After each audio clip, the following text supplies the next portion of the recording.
Hey guys, so I accidentally hit a button, so I'm gonna have this be the second video, and I apologize. I'm also going a little over time, so again, I'm really sorry, but I am getting close. Um, this is just hard and interesting. But, so, like I said, start with the old males, or older males from Western New Hampshire, specifically. They do this.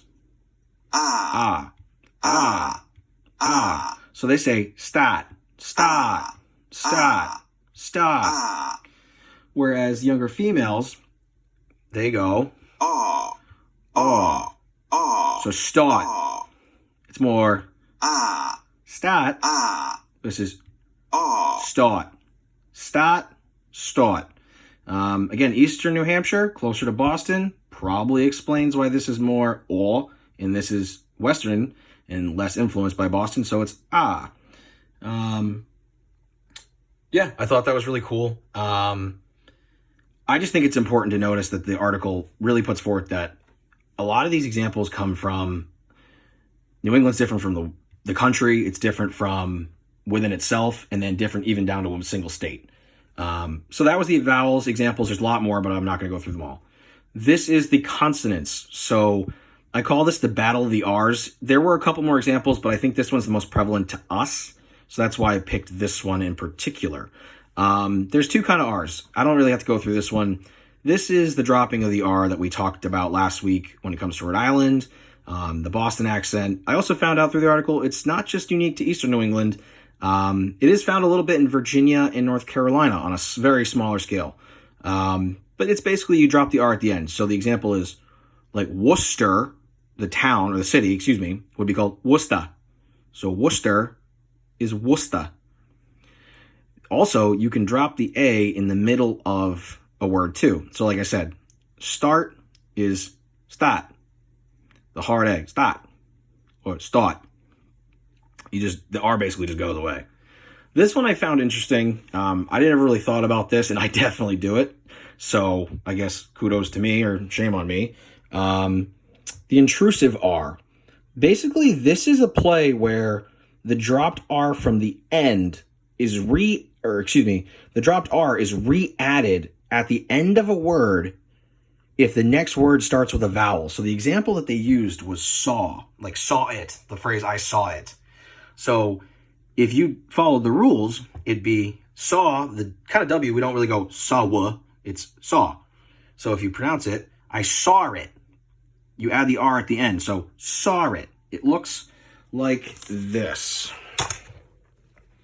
This is how the phonetical would be pronounced. I saw it. I saw it. I just thought that was interesting because that's definitely something that happens.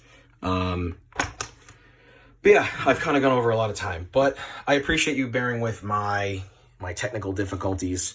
But yeah, I just thought this was a really cool article. I find it important because it helps us understand how people talk and just shows us that differences exist, but it doesn't make them wrong. It just makes us we come from a big tree, and basically we're all just different branches. That's how language goes. We're all just little branches of how we evolved in language. I would say, yeah. So I think the important thing too is they talked about last thing is that with our world at our fingertips via our phones and kind of the way that our mobility is so much more increased versus 100 years ago, language is being affected in a way that we can transplant ourselves on a dime. And those kind of nuanced languages like the Boston accent, there are probably parts that will stick around forever. But on the other hand, there's the not as harsh ones, or the more like nostalgic ones, are at risk of being taken over. And it's blending into this big language pool because of the fact that we can move and transplant ourselves. The New England accent maybe in 100 years may not exist just because of the interconnectedness and the globalization that we have. So I thought that was pretty interesting. And I think the point of the article was to kind of revel in the New England accent and how different it is because it's important. Yeah, so I mean, what I would say, my two questions, I guess, would be maybe take like 5 minutes, nothing crazy. If you want to record yourself, you can to see your own differences, but take 5 minutes to try one of my examples. Tell me which was the most difficult to grasp, and maybe which one you had the most fun with. I know I spent quite a while. And then what was something you found interesting from the section? It can be, I guess, that same thing or anything I said. Maybe the concept of us losing language or our uniqueness or whatever it is. But yeah, all I got to say is thank you for listening. And I know that I don't know if anybody parks their car in Harvard Yard, then goes to Yorkie Way to have hot dogs and flat beers to watch the Sox like New England. So let's go Sox, let's go Pats, and thank you for listening to my linguistics presentation. Have a good one.